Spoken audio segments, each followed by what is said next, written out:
একটা গল্প আমার মনে পড়েছে, কব। এখন বুড়ো দুড়ো হয়ে গেছি, এই জন্য গল্প ছাড়িয়ে দিছি, কব নাকি মা? এক ভদ্রলোকের 4টে ছেলে, এক ছেলে ভালো লেখাপড়া করে স্কুলে কলেজ শেষ করে ইউনিভার্সিটি থেকে পাশ করে চাকরি বাকরি পেয়েছে, আর 3জন ওরা কিন্তু ওই জমি জমার কাজ করেই সংসার চলতেছে। বাবা যখন মারা গেছে, শিক্ষিত যে ছেলেটা, ওই 3 ভাইরে ডাকিয়ে বলতেছে, শোন, কি এই বামুন ডাকিয়ে শ্রাদ্ধ করা এটা বন্ধ করে এখন। না, আমাকে পূর্বপুরুষ করিয়ে গেছে, তাহলে বাবা স্বর্গে যেতে পারবে না। ওর মা এখনো বেঁচে আছে, মা প্যারালাইসিস হইয়ে ঘরে আছে শুইয়ে, ওই বিছানা পরিয়ে পায়খানা করে, প্রস্রাব করে, ওই অবস্থায় থাকে। ঘরে পরিষ্কার করে দিতে হয়, 2 চামচ দিয়ে খাওয়াই দেয়।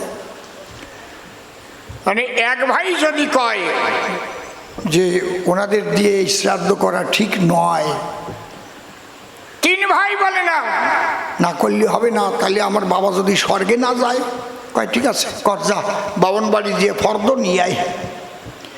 বামন বাড়ি যখন গেছে, ওই বাড়ি একজন চাকুরি আছে, ফর্দ সেই রকম লেখা লিখিছে। কয় তোমার বাবা হাতে সোনার আংটি টাংটি ছিল নাকি? তাই ছিল না, 8টা আঙুলে 8টা আংটি ছিল। বলে ভালো দেখে একটা সোনার আংটি বানাই, ও স্বর্গে বসে নেবে, তো নেবে কিন্তু উনি। তোমার বাবা দুধ ভালোবাসতো? কয় ভালোবাসতো না, দুধ দিয়ে ছাড়া ভাতই খাতি পারতো না।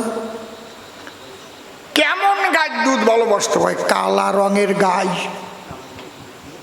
লেজ সরু, পেট জোলা, আর শিং মেনা শিঙিয়া। কয়টা ওই মেনা শিঙে বোঝেন তো, নড়ে, হ্যাঁ ভাঙা মতো। এই গাই যদি কোনো জায়গা পান, বলে দিলাম, মেনা শিঙিয়া, লেজ সরু, পেট নাম দলিয়া, দুধ জম্বের হবে। দেশি গাই হলেও কম করে 4 কেজি হবে। আমার একটা ছিল, বুঝেছেন? তাহলে একটা গাই দিও। তোমার বাবা যদি গাই না দাও, দুধ দিয়ে খাতে পারবে না, স্বর্গে যাইয়ে খাবে দুধ দিয়ে। ঠিক আছে দেবানে। তোমার বাবা জমি জমা ভালোবাসতো কেমন? বলে ওরে বাবার বাবা নিজেই যাতো, ধান কেমন পাকিছে, জনেরা কেমন কাজ করতেছে। কয় তাহলে 1 বিঘে জমি তোমার বাবার নামে দান করো, স্বর্গে বসে যা করবা দান, তাতে হবে দান। বোঝো না, তোমরা বাবার সুসন্তান। কয় ঠিক আছে। তোমার বাবা কোন খাটে ভালো শতো? কয় বাবা নিমের খাটে ভালো শতো। বাবা জীবন বলি একটা কথা বলতো, নিম কাটে শুলি সুগার হয় না, আর কৃমি হয় না, তৃতীয়া।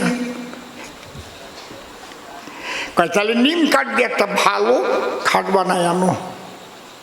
তোমার বাবা কোন থালায় ভাত খেত? বলে কাঁসার থালা যদি পেত, আর কাঁসার গ্লাস যদি পেত, বাবা পেট ভরে 2 ভাত খাত। তাহলে কাঁসার থালা আর কাঁসার গ্লাস আনিও। তোমার বাবা যা যা ভালোবাসে তাই তাই নিয়ে আইসো। আনিছে, গাদা মারিছে, আনিয়া খাট পালঙ্ক ছাতি গটি বাটি গাই টাই দিয়ে টিয়ে সোনার আংটি। ঠাকুর মশাই যখন গেছে, লরি একটা ভাড়া করে নিয়ে গেছে। দিন পাইছে, এবছরে আর না হলে হবে। ঠাকুর মশাই আনন্দে মন্ত্র পড়া আরম্ভ করেছে। মন্ত্র টন্ত্র পড়িয়ে যখন শ্রাদ্ধ শেষ হয়ে গেছে, উনি এবার মাল তোলার জন্যে, লোডিং করার জন্য লোক নিয়ে আইছে। লোডিং আনলোডিং করবে, 2 জন আনিছে। কয় না তোমরা এগুলো বড়। এই টাইমে যে শিক্ষিত সে যায়, কয় দাঁড়ান ঠাকুর মশাই, কি বড় ভুল হয়ে গেছে, আমার বাবা সবচাইতে যা ভালোবাসতো তা দেওয়া হয় নাই। কয় নিয়ে আয়, তাড়াতাড়ি নিয়ে আয়, দিস নেই কেন? ওর মা কেবল বিছানায় পায়খানা করেছে, সেই গুটু নিয়ে ওই অবস্থায় কোলে করে আজি রয়েছে। ঠাকুর বলে, আপনি তো জানেন না আমার বাবা সব চাইতে আমার মার এই বেশি ভালোবাসতো, সবই যখন নিলেন এইটাও নিয়ে যান। না ওই নেওয়া যায় নাকি? তাহলে কিচ্ছুটি আর দেবেন না। আপনি কইছেন যা যা ভালোবাসো তাই তাই নিয়ে আসো। তাহলে তার ভালোবাসার জিনিস মা, তার স্ত্রী থুয়ে যাবা কেন? কয় তোর কিচ্ছু নেব না, ক্ষমা কর ওই গু।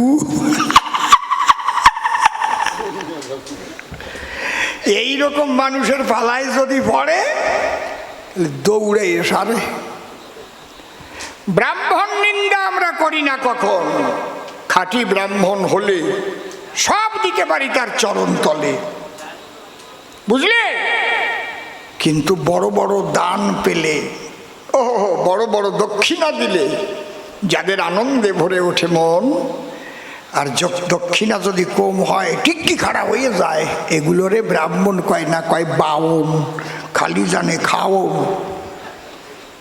বুঝেছেন ব্যাপারটা কি?